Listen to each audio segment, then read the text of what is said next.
Hi, everyone. Welcome to HubShots episode 286. In this episode, we'll go through HubSpot campaign analytics, HubSpot comments, action menu reminders, and how to convert automated emails into regular emails, and how to use HubSpot in the real world.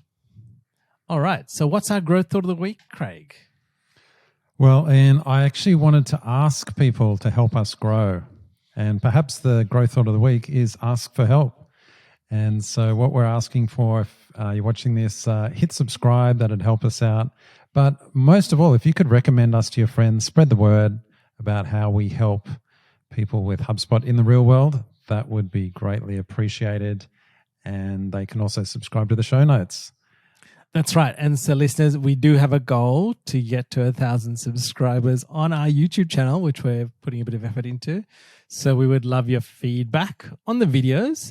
We're trying to create a different bunch of videos from the show to little videos that you can use as tutorials to help you out on how to use HubSpot in the real world. Speaking of videos, wondering if anyone would like to give us a video testimonial. So just record a quick 10-second video on your camera of something around the value that you're getting from the show, if you are, that is, and send it to us. We'll feature it on the site. We'll give you a nice juicy backlink as well. We'd love that if you're up for it. All right. And can you believe it, Craig? It is inbound again. And listeners, it snuck up on us, hasn't it? I know. And if you don't know, Craig and myself had a crazy idea 8 years ago at Inbound, sitting together as we spent a week together and now became really good best friends. And we came back to Australia with a crazy idea that we will start this podcast. And here we are 8 years on. So we will celebrate our 8th anniversary on the next episode. Sadly, though, we won't be at Inbound and we won't get to meet Grant Carlisle. Shout out to him. Yes. He runs the Sprocketeer community channel on YouTube. I think he's got Discord and a bunch of other channels as well. So links in the show notes. He's a great supporter of ours. Thanks, Grant. Correct. Really appreciate the support. And sorry we can't meet in person this year, maybe next year at Inbound. And listeners, if you do ever come to Australia, do let us know. We would love to meet you. And so let us know. All right, on to the quick shots of the week, Craig. Here are a few things of interest. We've got a new SEO 2.0 analyze tool that's rolling out, and you'll need to connect to the Google Search Console account in HubSpot to have that, to add your websites in. And the second one is the HubSpot marketing starter email automation. It's increased to 10 automations, and this is new, and it's actually available for a little while, but we haven't mentioned it in the show. Been meaning to mention this for weeks and weeks now. So it's really nice that, the follow-up emails that you send are performed in Starter. So yeah, up to 10 of those now. So really nice, really nice. So Craig, when you say 10 of them, do you mean that you can create 10 of those automations, or there can be 10 steps in that automation? Oh, sorry, 10 steps in the automation. Thank you. Gotcha. Good clarification. There we go. All right. So there are the two little things. All right. HubSpot marketing feature of the week. How to convert an automated email into a regular email. And you probably likely have accidentally created emails as regular when you wanted them to be automated. And so it's really simple to do this. It's under the actions menu. And if you have created a regular email, you want to click the convert to automated or vice versa. Yeah, I'll tell you how this comes up. So you probably know you can convert to automated as long as it hasn't been sent. This is the thing. Correct. And then the other way, going back the other way, you're like, oh, I've got an automated email. Can I make it regular? Well, if it's draft, yes, you can. You can convert that back to regular email. The problem happens is if you've published an automated email. This often happens. People go through, they create an automated email. It's going to be used in a workflow. They publish it. They haven't yet used it. Hasn't been sent. So 0 sends, hasn't been used. But from then on, bang. I actually just wanted to send regular email.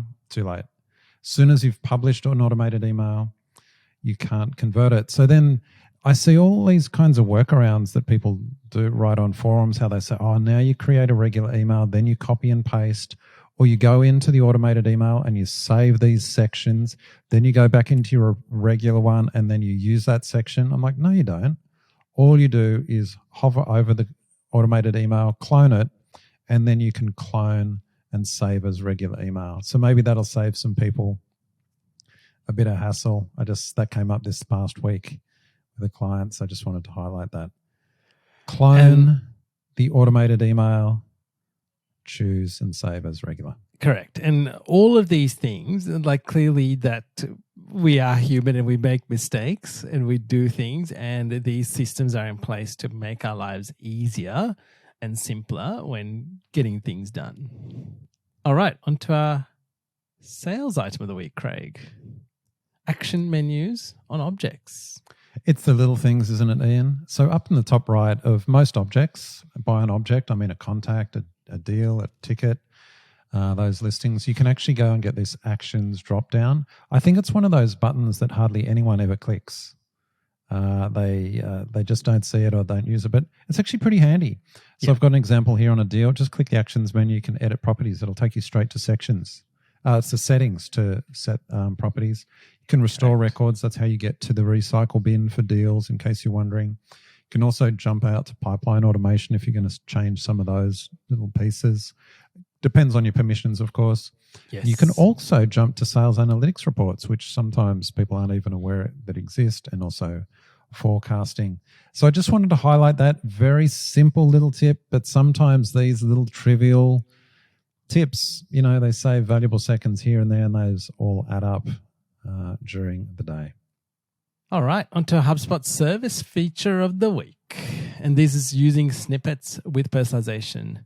And snippets are super handy. So listeners, if you are not au fait with snippets, I would encourage you to A, learn about them, but B, use them, because you could save so much of time. I know we personally use a lot in quotes. We use a lot in tasks. We use a lot in when we're logging calls in the system, but it provides a level of consistency and continuity. And so the example we have as for the snippet was actually for a customer that we were doing, and it was used by the customer service team, and they were just using it simply for a signature. And one of the key things, once they did it, they had actually had it in the snippet. The first line said, delete this and insert your first name. And so on our coaching call, we said, hey, why don't you use a personalization token, which is the sender details, and you can put sender's first name. So we've just taken a step out of there for them to now do something, because it'll automatically fill out their first name when they're sending it. So this is a super handy thing to utilize. And any bit of information that is held within HubSpot, you can pull into a snippet and utilize in this manner in a shortcut. Again, it's the little things. Saves That's you right. a few seconds here and there. They all add up. Correct. All right. HubSpot settings feature of the week, Craig. All right. I thought I'd add a settings feature. So this is properties. I think most people know you can add custom properties on contacts and deals, and maybe they've added them on tickets, so people are aware of that. But did you know you can add custom properties to quote lines? Actually to product library items, and then those get used in line items or quote lines. And so you can actually do that from the settings. And I've got a screenshot here in the show notes that actually shows how you can just go to properties in the settings, and then you can choose the actual object that you're going to work on. And I've highlighted 4 that people might not be aware of. You can add custom properties for feedback settings, invoice properties, I'll talk about that in a second, marketing event properties, and then product properties. And so what's a good example of one you might have on a product property? Well, for one of our clients, we actually added a custom property for category, because they actually had hundreds of products. But then when they wanted to do reporting and pulling together, they actually just wanted to group them by categories. So what were they doing? They were exporting out all the product lines from closed deals and then going into Excel, into a spreadsheet, trying to kind of then categorize the different products and then pull them together into some, VLOOKUPs and reports and all kinds of things. And so one way that we improved that process was just to add a category on the product itself. And that meant whenever the product library item was added to a quote, then the category went with it. And then they could use reporting on it. So I just wanted to highlight that. I think it's nice. People might not realize you can add custom properties. Tara on our team worked all of this out. And reminded me of this. So yeah, really handy feature there. And yes, the custom report builder actually now pulls across line items. So you can report across that. You can do joins against deals. And even just the simple report builder, not the custom report builder, can actually just do a single object on product line items as well. So that's quite handy. Just a bit of a comment. People might be thinking, what's this invoice properties one? Do you know what the invoice object is, Ian?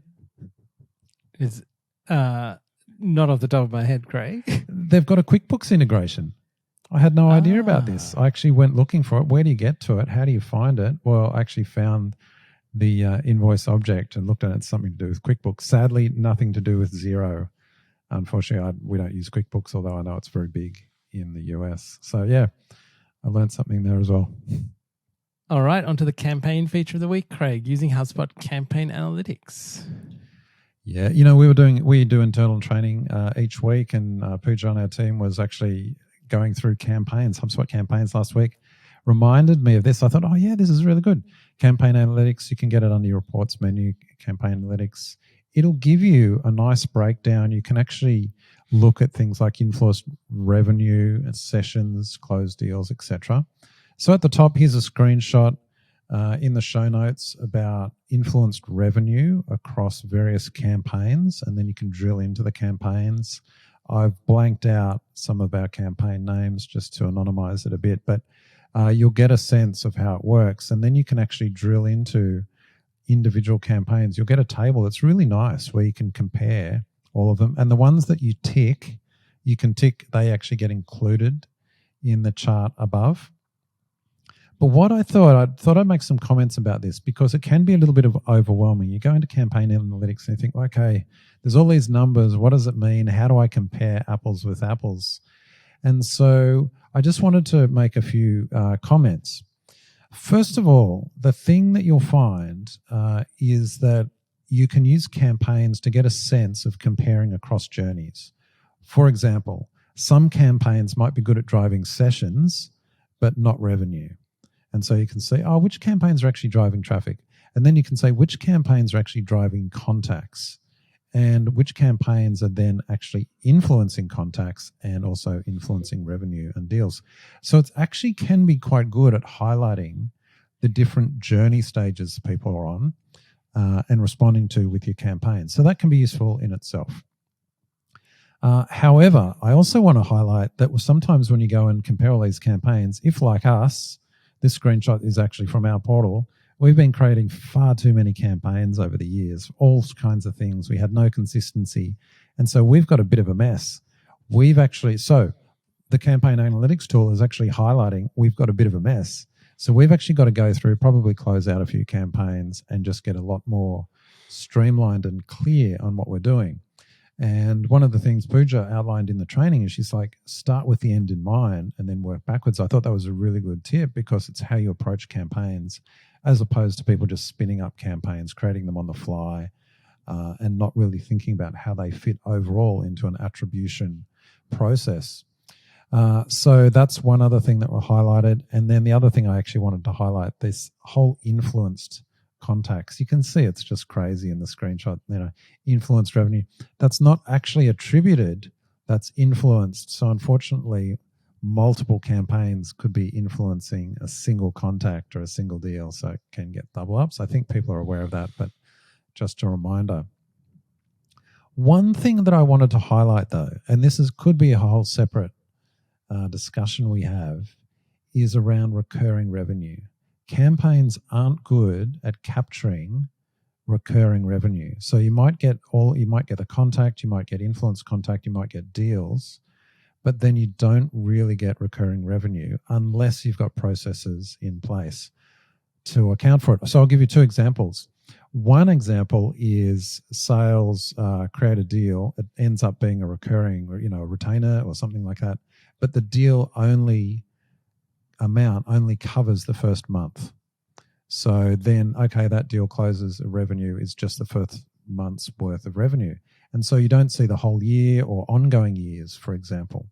So that's one problem. Recurring revenue is not captured. The other is if upsell happens, but it's handled by the customer success team or the support team, they might not have a process that says, even though it's a new deal as such, we don't really create deals. That's a sales activity. So there's no deals going back into HubSpot. So then HubSpot can't know, you actually got all this further revenue from a customer, but it's not attributed back or included in some of these campaign reports. Not easy to solve that out of the box. It comes down to processes. So just wanted to highlight a few things there. Campaign analytics tools. Summary is it highlights your campaigns, can show journeys, can also highlight if you've got far too many campaigns, but it can be a little bit silent when it comes to recurring revenue, and that's a business process that you need to work on. So a little bit of an overview there. All right. Now we talk about reporting, Craig, custom report builder series that you've been doing a little bit on. These are quick, just short videos. I'm interested in if people are finding them useful. Just a YouTube playlist there you can link through. If you do like them, could you give them a like just to let me know whether you find them useful? Because I quite like recording them. I'll record a bunch more, and you can leave comments on them as well if there's particular areas of reporting that you'd like me to cover. And I know you've been preparing some as well, and we're doing some attribution-based videos together that will be going on the channel. I find that the custom report builder is something that confuses a lot of people, and they actually don't really get far, and they give up on the custom report builder. My whole goal with these videos is just to make it easy to get started. So in the first video, it's probably the simplest custom report build you could actually build. So super simple. Don't be daunted by them. You can get started, and then we get a little bit more complex in the upcoming videos. All right. HubSpot product feature of the week. And this is using comments throughout HubSpot. And we haven't seen too much about this, Craig, but this is quietly rolling out on all the collaboration tools.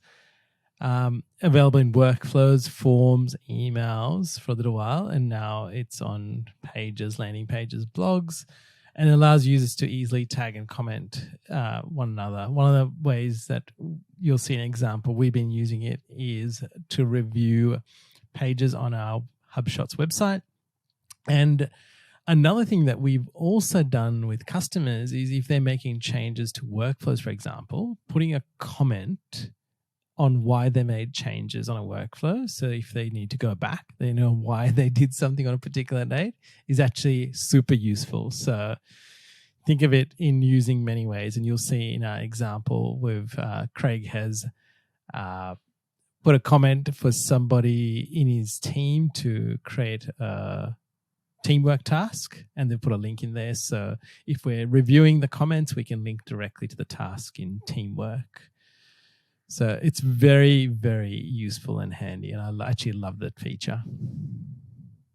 All right, onto our quote of the week. And I thought as we head into inbound, this is a very fitting quote, and this is on a wall at HubSpot in the office, and it says, "Success is making those who believe in you look brilliant." And that's from Dharmesh. So thank you, Dharmesh, for making us all look brilliant. I remember that when we were over there many years ago in Boston. Correct. You and I think we've got photos of each other in front of that wall, don't we? Yeah. We'll have to post it this week, Craig, for old time's sake. All right, and now on to the safety warning of the week, Craig. Why should you not use frayed cables? This is quite amazing. A friend of mine, his dog chewed through, like a puppy really, chewed through a power cable on his laptop. And so then when he was going to, I think he was either taking the cable out to roll it up, he got electrocuted. He survived, but he was badly electrocuted. And his arm went numb for a little while afterwards and got burnt and things like that. And it was just so kind of freakish. It's, it's just a frayed cable. Who would have thought? But yeah, so he's got a great blog post about it. He also talks about how he used his Apple Watch afterwards to do an ECG, check his heart health and things like that. So yeah, and just a warning, I think, just a reminder. As he says in his article, it's like, this is like a $30 cable.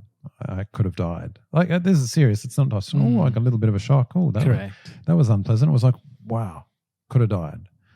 So he was very lucky. So yeah, don't use frayed cables, people. Now, Craig, why do people need help with HubSpot? Just a little bit of a shout out about our HubSpot Quick Check service. It's a 60 to 90 minute call with us, and we just walk through your portal. We highlight what's working, what could be improved, some tips of best practices, thoughts about whether you should upgrade, downgrade, whether you're getting value from your portal. There's no obligation. It is a paid service because it's not just a disguised upsell to working with us. We just give you the output afterwards. We can help you implement afterwards if you'd like us to. If you're working with another partner, that's no problem. We're not going to tread on your toes. So book in for that. There's times available and more details on the link in the show notes. And I think one of the big things that I find people ask us is, it's coming up to renewal time. Am I using the tools? Should I upgrade or downgrade? And the second one is, I've been using the tool for a while. I want to make sure I'm maximizing my use of HubSpot. So just little things. People might be using the sales tools, use templates, never use sequences. So little things like that can have a massive benefit to you. So well worth doing a quick check if you're unsure. And finally, listeners, if you love this podcast episode or this YouTube video, please like it, subscribe to the channel, send us your feedback, subscribe to the show notes, connect with myself on LinkedIn, search for Ian Jacob. If you want to talk to Craig, subscribe to the show notes and then reply, because it comes from Craig's email address. So it's a great way to connect with us. There is also a sales and marketing scorecard where that's a link, which is something that we've developed to help you. And we've created a HubSpot specific one as well, which we'll roll out shortly, which will help you understand your utilization of HubSpot by answering a few detailed questions.